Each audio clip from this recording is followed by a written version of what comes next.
Hello friends, 2 రోజుల ముందు Shekhar Kammula direct చేస్తున్న కుబేరా మూవీ ట్రైలర్ అయితే రిలీజ్ అయింది.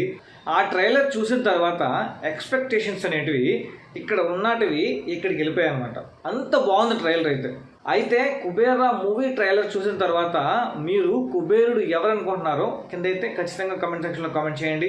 ఇక మనం ఈ వీడియోలో కుబేరా సినిమా ట్రైలర్ ప్రకారం సినిమా కథ ఎలా ఉండబోతుంది అనే దాని గురించి మాట్లాడుకుందాం. మీరు చేయాల్సిందల్లా వీడియోని స్కిప్ చేయకుండా చివరి వరకు చూసి మీకు నచ్చితే లైక్ చేసి మీకేమనిపించిందో కామెంట్ సెక్షన్లో కామెంట్ చేయండి. ఇక మనం వీడియోలోకి వెళ్తే ముందుగా కుబేరా సినిమా ట్రైలర్ చూసిన తర్వాత నాకు సినిమా కథ మొత్తం డబ్బు చుట్టూ అలాగే పవర్ చుట్టూ ఈ రెండు చుట్టూనే తిరిగింది అనేది అనిపించింది.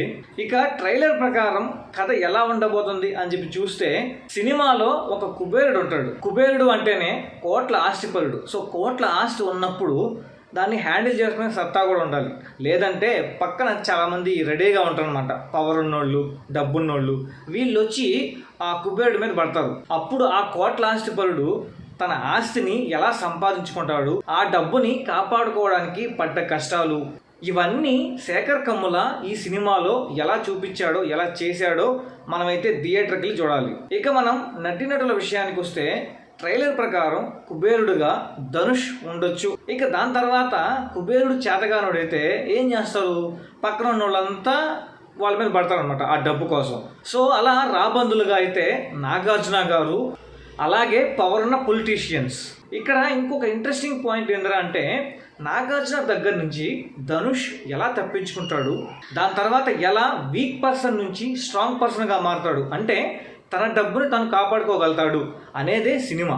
ఇక దాని తర్వాత నాకు ఇంకొక పాయింట్ కూడా అనిపించింది, నాగార్జునకి రష్మిక గారికి వీళ్ళిద్దరికీ ఏదో సంబంధం అయితే ఉంది. ఈ పాయింట్స్ అన్నిటినీ శేఖర్ కమ్ముల ఎలా కలిపాడు, ఎలా స్క్రీన్ మీద ప్రజెంట్ చేశాడు అనేది మనం జూన్ 20వ తేదీ మనమైతే థియేటర్లో చూడబోతున్నాం.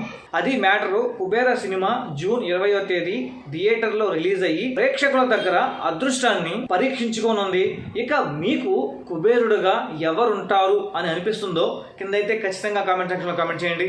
ఇంతే ఫ్రెండ్స్ ఈ వీడియోలో. మరి నెక్స్ట్ వీడియోతో మీ ముందుకు మంచి కంటెంట్తో మంచి ఇన్ఫర్మేషన్తో చేస్తాను. అంటే థ్యాంక్ యూ, బై బాయ్.